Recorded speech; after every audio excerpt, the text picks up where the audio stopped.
I'm Tim Weber, Superintendent for Wyoming City Schools. We've got 1 week to go before winter break, and I'm happy to say that our students continue to do great work here on site and at home working remotely. In today's video, I'd like to share a few of the updates that we've made to our second semester plan. Again, this plan includes minimal updates from the current plan, with the biggest change being to the hybrid plan schedule for in-school when possible learning. Each of the areas that are being modified within the plan are listed on this slide, and I'll go through each one of these components during this presentation. The first change I'd like to talk about is the length of the commitment for all online learning. In the first semester, we asked families that chose the all online learning option to commit to that plan for the entire semester. We are modifying this portion of the plan. In the second semester, if a family chooses for all online learning for their child, they will have the opportunity every month to submit a request to return to in-school learning. The dates by which those requests would need to be made are listed on this slide. We believe this change will better support all of our students. In the first semester, we also allowed any student that signed up for in-person instruction to move to all online learning at any time. That opportunity will still continue in the second semester. The next change I'd like to talk about is a change that we're making to the hybrid plan structure specifically for students that are learning in person.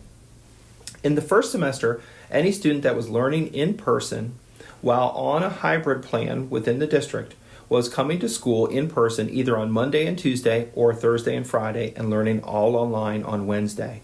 In the second semester, we're going to be utilizing Wednesdays for in-person learning.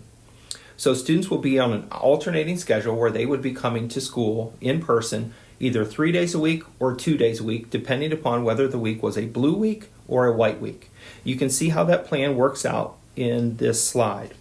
So in a blue week, students who are in cohort A would be learning in person Monday, Tuesday, and Wednesday, and then online Thursday and Friday, while cohort B would be learning online Monday, Tuesday, and Wednesday, and in person on Thursday and Friday.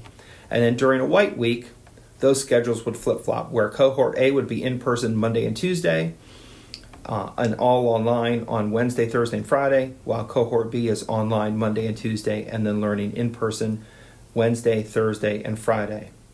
We believe that this change will maximize our in-person instruction while we're on a hybrid plan structure within the district for our students. We also know that we're able to maintain our cleaning protocols that we have in place. Our next change is related to calendar adjustments that are being made. We know that teaching students in the classroom while also teaching students at home is a very difficult challenge for teachers. This requires planning time beyond what's typical in a regular school year for teachers. To support our teachers, we have set up 3 remote instruction days. During these days, all students will be provided with instructional material for independent learning and will learn remotely on these days, and teachers will be available to provide direct assistance to students via Zoom from 1:30 to 2:30 in the afternoon for office hours. There are 2 updates regarding building operations and transportation that I wanted to share. The first is within busing. Our goal in the first semester was to have no more than 2 students per bus seat.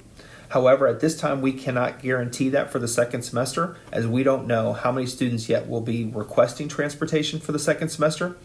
We will continue to have consistent reserve seating and our other safety protocols. However, should it become necessary, a 3rd student may be assigned to a seat. Regarding field trips, at this time there are no field trips that will be taking place during the 3rd quarter, and all 4th quarter trips will be determined on an individual basis. The next update is related to the social and emotional health of our students. We know that a pandemic situation is a very challenging situation for our students, for our staff members, and for all of our families. Based on the feedback that we've received from our staff members and from our families, we are creating a team that will be proposing student and staff wellness activities throughout the second semester. This is in addition to the mental health services that are already available to all of our students. Our goal in this work is to provide opportunities for our students that help them to enjoy their schooling experience and to grow academically, socially, and emotionally. In the other 2 sections of our plan, there are no additional updates. However, I did want to share that we will continue all current practices around equity and access for students. And in the area of health and safety, We will continue to use our protective protocols that we've used throughout the first semester. These include home-based daily health screenings, face coverings, social distancing, use of barriers, hand hygiene practices, and cleaning practices in all of our buildings. These are all of our updates for our second semester plan. If any family is interested in changing from all online to in-person learning or from in-person learning to all online learning, we ask that you respond to the form that we sent out earlier this week by Sunday, December 13th. Thank you.